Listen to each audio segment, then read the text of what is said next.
In this video, we're going to look at the human eye. We're going to look at some of the anatomy and function of the different parts. We're going to cover the sclera, the cornea, the iris, pupil, lens, ciliary body, the retina, the optic nerve, and the humerus.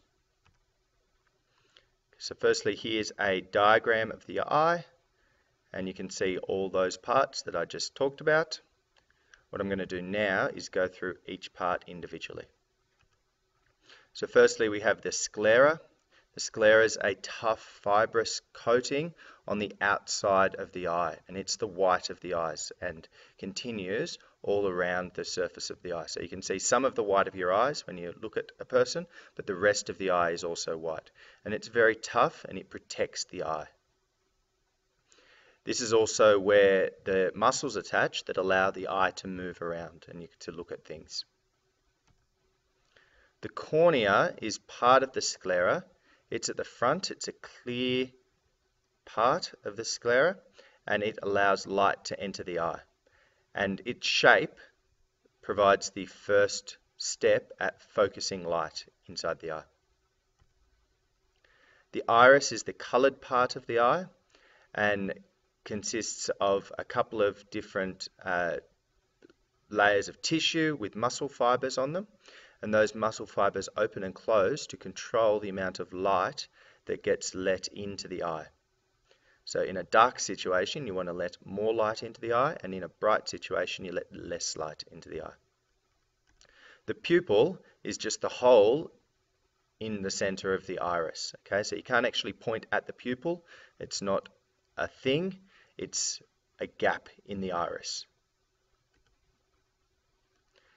The lens is a transparent biconvex disc inside the eye which is made of protein.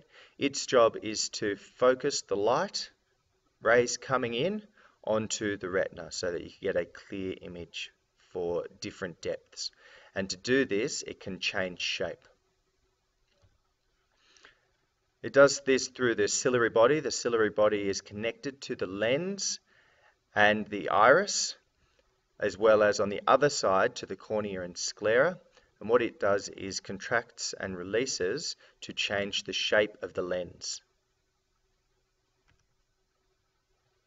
The retina is at the back of the eye. It contains photoreceptors. What happens is the photoreceptors pick up light, so light receptors. They're rods and cones. We have 3 different types of cones for the 3 different colors, red, blue, and green. And we have rods for picking up movement and in low-level light. These respond to the light energy by producing electric impulses, and these electric impulses are carried up the optic nerve. The optic nerve is the nerve at the back of the eye, and it carries those electric impulses from the eye to the brain where they can be interpreted.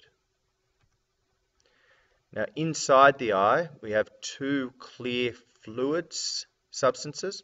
One, the aqueous humor, is found between the cornea and the lens, so at the front of the eye, and it's quite watery. The other one, the vitreous humor, is found behind the lens, so in the main body of the eye, and it's much more jelly-like.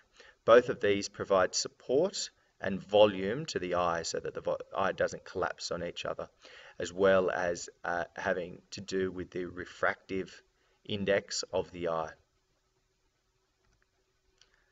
In this video, we have looked at the sclera being the tough white covering outside the eye, the cornea being the clear part of the sclera at the front of the eye, which allows light to pass through as well as starts the refraction process, the iris being the colored part of the eye that opens and closes to allow different amounts of light into the pupil being the gap in the iris, which the light passes through.